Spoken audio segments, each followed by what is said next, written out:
on travaille dans un fichier Excel un petit peu comme dans un fichier Word pour la plupart des options de mise en forme. Donc vous avez également ce menu mise en page qui vous permet de définir les marges, définir l'orientation de la page.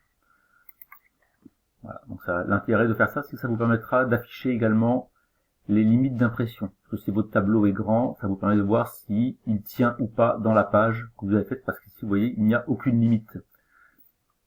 Donc si vous allez dans la mise en page, vous faites les marges, vous avez ici différentes marges de base et vous allez dans les marges définies et vous pouvez décider d'enlever les marges pour l'entête, pour le pied de page ou des choses comme ça.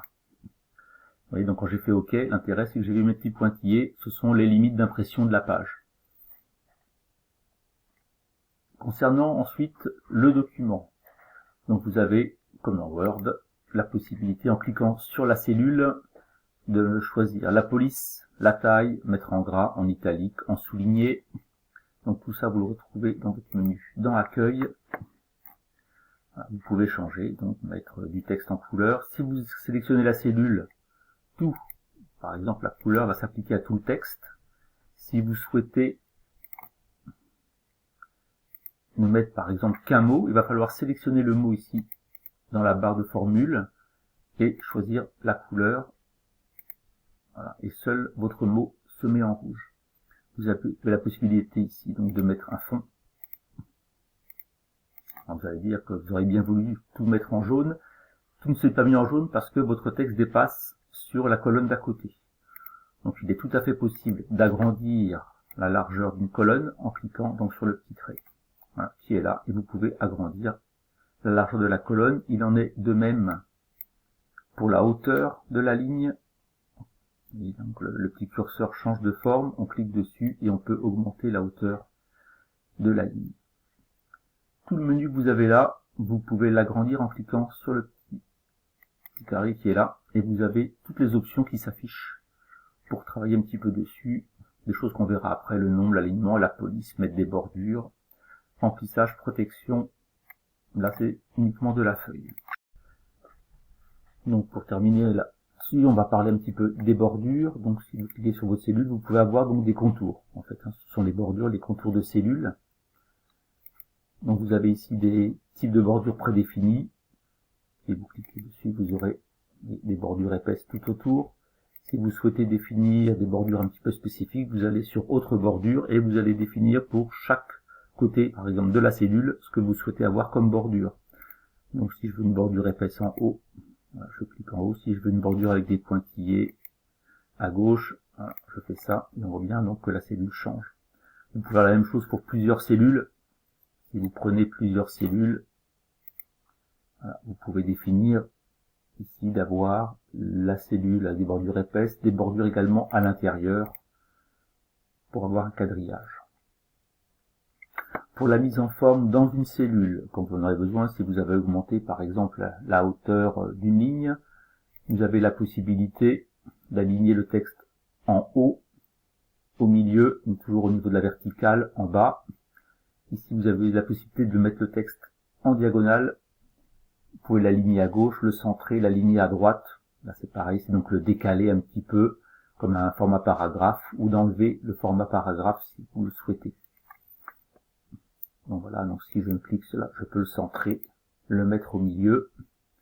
Ici, je peux le mettre de biais, ce qui peut être intéressant des fois dans certaines colonnes lorsqu'on n'a pas trop de place.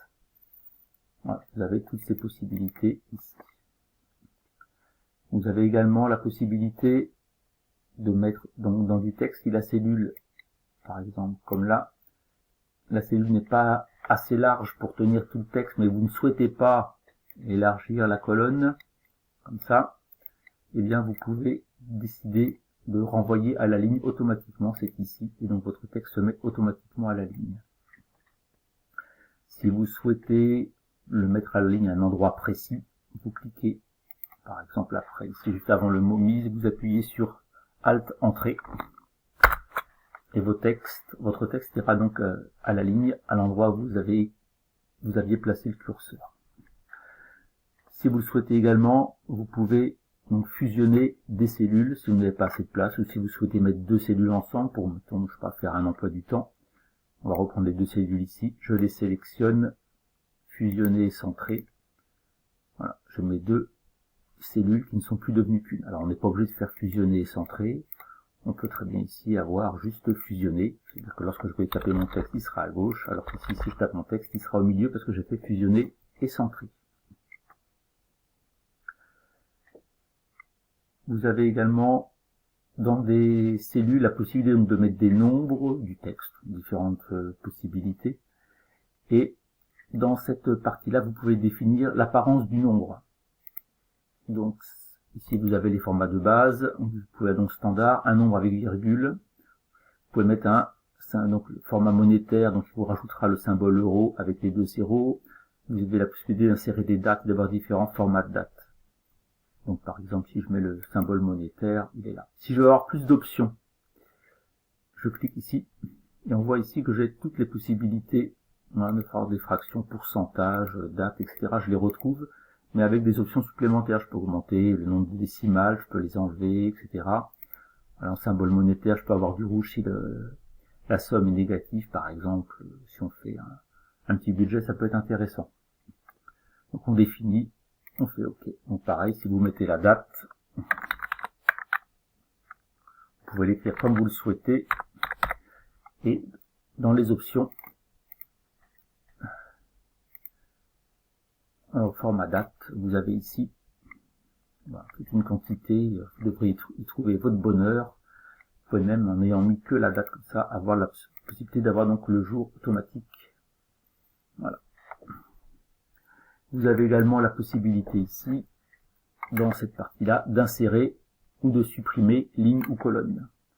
Donc si vous sélectionnez par exemple une ligne ici, vous faites un clic droit, ça marche aussi. Vous pouvez faire insérer, ou alors vous allez ici, vous cliquez, vous pouvez insérer des lignes. Pareil pour les colonnes, insérer, il va vous mettre automatiquement une colonne. Vous pouvez aussi faire un clic droit, ça c'est des options qu'on retrouve dans Word aussi, dans tous les logiciels. Et vous pouvez insérer, et vous insérez donc une colonne. Voilà un petit peu pour les bases de la mise en forme.